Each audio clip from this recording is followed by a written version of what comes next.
भैया सुनिए, मैं गई थी लखनऊ से आ रही थी और रात को करीब 9:30 बज गया था।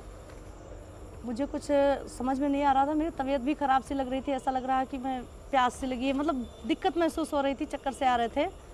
इसलिए हमें कुछ सूझा नहीं, हमने अध्यक्ष जी के पास कॉल किया और अध्यक्ष जी के पास हमने कॉल किया। अध्यक्ष जी से हमने कहा कि अध्यक्ष जी हमारी तबीयत ख़राब लग रही है, हम यहाँ स्टेशन पे फंसे पड़े हुए हैं, हमको प्लीज़ या तो कहीं रुकने का थोड़ी देर रुकने का समय दे दीजिए और या तो हमें हमारे घर भिजवा दीजिए। तो अध्यक्ष जी बहुत व्यस्त थे, बोले कि अभी थोड़ी देर रुको, 10 मिनट के बाद मैं आता हूँ।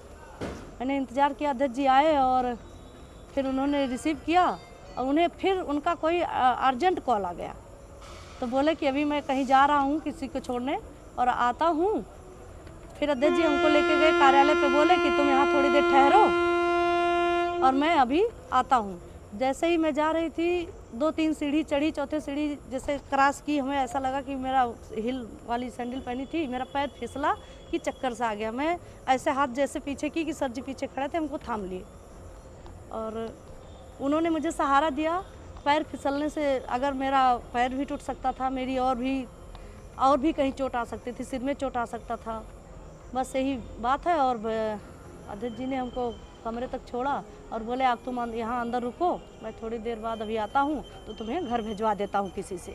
बस भैया इतनी सी ही बात है, इतनी सी ही बात है। अब इसको चाहे कोई गलत सोचे या अच्छा सोचे, अध्यक्ष जी ना कभी गलत थे ना कभी हैं हमारी नज़र में। मैं पिछले करीबन 3-3.5 सालों से उनको जानती हूँ और हमारे पारिवारिक संबंध रहे भी हैं उनके यहाँ से, हमारे यहाँ से अध्यक्ष जी से पारिवारिक संबंध रहे हैं। इसलिए मैंने भरोसा करके उनके पास कॉल किया और किसी के पास कॉल नहीं किया। नहीं नहीं नहीं भैया, बहुत अच्छे इंसान हैं और मेरे पिता तुल्य हैं, चाहे मैं बड़ा भाई मानूं या अपना पिता मानूं, और पिता तुल्य ही हमारी सारी फैमिली मानती है। हमारा भाई, हमारे हस्बैंड, हमारे 2 बच्चे भी हैं। मैं लड़की नहीं हूँ, मैं अनजान बच्चा नहीं हूँ कि मैं किसी को कोई मुझे बहलाएगा, कोई मुझे फुसलाएगा, ऐसा कुछ भी नहीं है।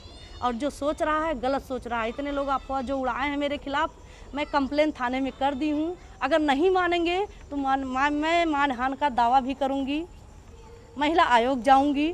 और भैया मेरे भी इज्जत है या माननीय अध्यक्ष जी के पास भी इज्जत है, वो ऐसा कुछ समझते तो किसी लेडीज को क्यों सहारा देते? नहीं ना, ये गलत है, अफवाह है, ये राजनीतिक मैटर है।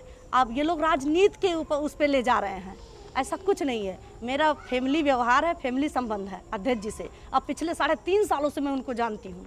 मुझे आप बताओगे या कोई बताएगा कि अध्यक्ष जी कैसे हैं? एक लोग का फ़ोन आया था कि बहन आपके साथ क्या हुआ है, कैसे हुआ है बताइए, हम आपका साथ देंगे। हमने कहा आप साथ देने वाले होते कौन हो जी? कुछ लोग फ़ोन कर रहे हैं, 1-2 लोग कह रहे हैं डरना मत, घबराना मत बहन, ऐसा मत होना। हमने कहा क्यों डरूंगी, क्यों घबराऊंगी? मैं बच्ची हूँ, मैं 2 बच्चे की माँ हूँ, मैं क्यों डरूंगी? मैं कार्य करता हूँ, ऐसी कोई घटना नहीं है। और अध्यक्ष जी को लेकर अगर बदनाम कर रहे हैं तो उनको मैं पिछले 3.5 सालों से जानती हूँ, उनके साथ मेरे मतलब पारिवारिक व्यवहार रहे हैं और उन पर मैं भरोसा करती हूँ, करती रहूँगी। अमर किशोर बम जी हैं माननीय जिलाध्यक्ष जी, उसमें देखा कि उनको लोग परेशान कर रहे हैं, उनको राजनीतिक तौर से बात कर रहे हैं, उनको लोग गलत साबित करना चाह रहे हैं। उन लोगों को देखने का नज़रिया है ना, लेकिन वो लोग गलत नज़र से देख रहे हैं। ये हमारी भी इज्जत जा रही है, माननीय अध्यक्ष जी की भी इज्जत जा रही है। नहीं, कोई सच्चाई नहीं, बिल्कुल नहीं। मैं स्टाम्प पे लिख दूं या जहाँ कहिए वहाँ कह दूं, ऐसी कोई बात नहीं। ना अध्यक्ष जी ऐसे थे मेरे नज़र में, ना है ना रहेंगे। तो ये तो कोई भी कर सकता है, पति भी कर सकता है, भाई भी कर सकता है, बाप भी कर सकता है, कोई भी कर सकता है। ऐसा कोई भी साथ दे सकता है, कोई भी थाम सकता है। मेरा सर फट जाता भैया, मैं बीमार हो, मतलब कुछ तो मेरी तबीयत ठीक नहीं थी, लेकिन अगर मेरा सर फट जाता, मेरे बच्चों का कौन होता? मेरी 2 बेटियां हैं, एक 8 महीने की है, एक पिछले 6 साल की है। बताइए, अब आप जवाब दीजिए।